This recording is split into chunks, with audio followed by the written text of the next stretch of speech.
Okay, so here's my Kindle Fire. This is a shot of the home screen of the Fire. At the top, at the very top, there's basically a menu list and a search box to get to the different areas of content. And this is a very content focused device. And there are also apps as well, so you can tap on apps and then you can navigate by app. But in general, the way the home screen is, and you can get back to the home screen via this button on the bottom here.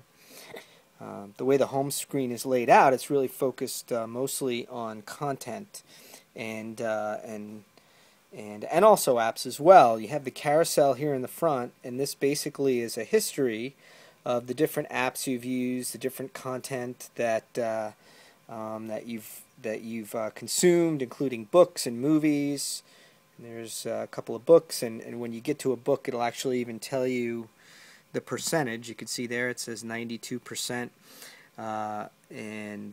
including albums. This is a Metallica album.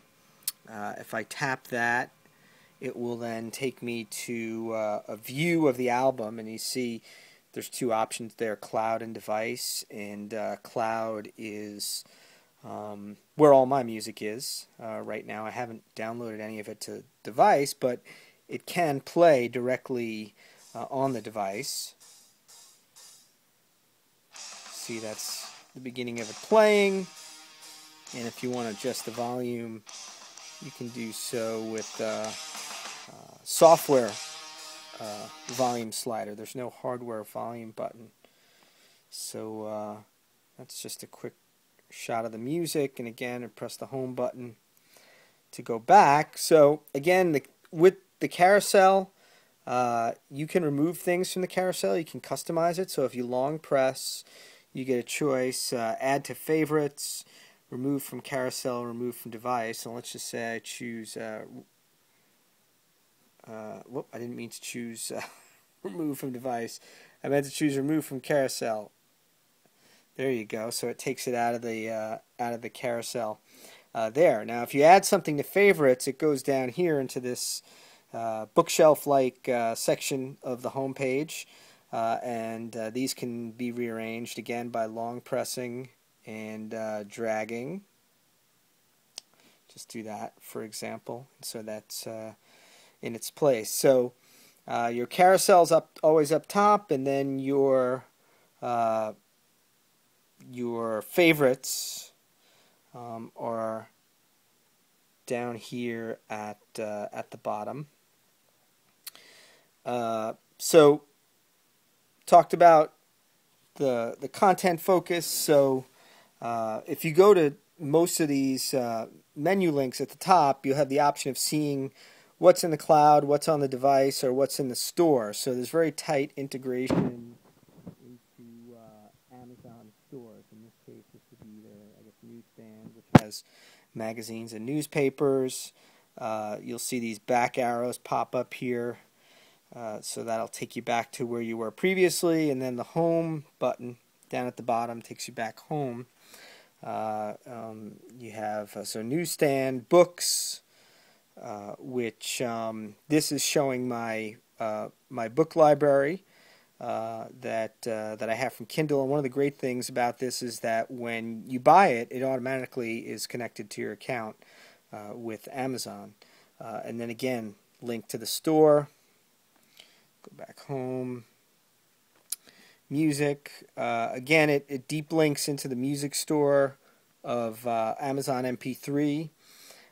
And when you buy something, it automatically saves it to the cloud, but not necessarily to your device.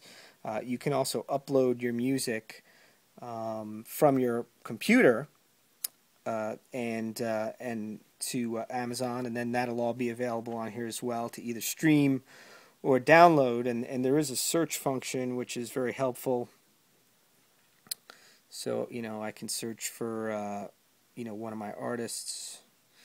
Let's see, I could search BOS, and that'll show some of my Boston stuff, and then I could start playing that. And there's a little download link, which it's a little blurry, but it's that orange link right there. You can press that if you want to download that to the local device. But basically, this is really set up that if you're near a Wi-Fi connection, you don't necessarily need to download it to the device. You can just stream it if you like. Let's go back home. Video is plugged into the Prime Instant Videos and basically the Amazon Instant Video Store. So when any purchases that you may have made previously in Amazon Instant Video are in your library, so touch library, and I've purchased some kid stuff and The Deadliest Catch, so that's all there.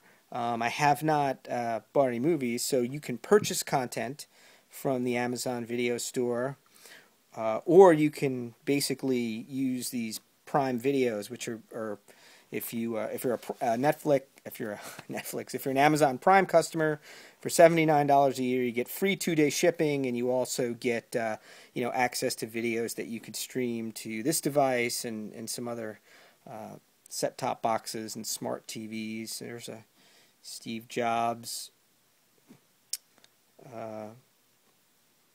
movie there. And so they have a bunch of movies and TV. It's very similar to Netflix streaming. It's pretty good value if you think about it. $79 a year, plus you get free 2-day shipping on everything you buy. If I go back, I'll go back home. With books, there's also a thing that's part of Amazon Prime called the Kindle Lending Library, where you can read select books for free. So if you go to press Kindle Owners Lending Library, there's let's say nonfiction.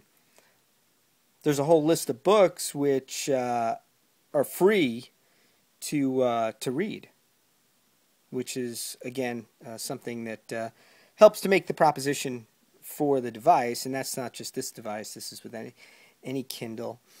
Just go to video. Try to show a video playing real quick. Say something from my library, maybe Deadliest Catch. I think I was playing this. So it'll, just like Amazon, it knows, just like Netflix, it knows where, where you were before on the video when you were playing it. So if you stop it, it will resume where it was before.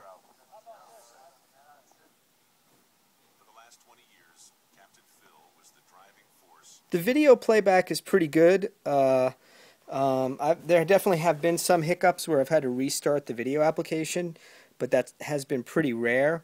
And then here you also get to see it in the landscape mode as well. Let's go back home. Okay, so as I said, it works in both portrait and landscape mode. I'll turn it to landscape just so you can see that again for another second there. And you can scroll through, and then if you scroll up, you still have your favorites that are below, and it'll change orientation relatively quickly if you stand it back up. One important thing to note is that the top, actually this is really the bottom, is where the power button is. So I usually turn it over so that I don't accidentally put it down on the power button, which then ends up asking you if you want to shut it down or not. A couple other things about it. There's a docs section. It comes with a Kindle Fire guide. Basically, this is just a standard document / PDF reader. So there's no other documentation really. There's very minimal documentation. There's a little card that comes with it. So all the documentation about the user guide is just built right into the Kindle, which I think is pretty cool. The other thing about docs is that you can actually mail them to yourself. So if you want to read PDFs or some other third-party documents, you have your own Kindle email address, and you can mail that. And in order to get that to work, you actually have to put in approved email address that can be sent from. So if somebody knows your Kindle email address, they can't just send to your Kindle without you going in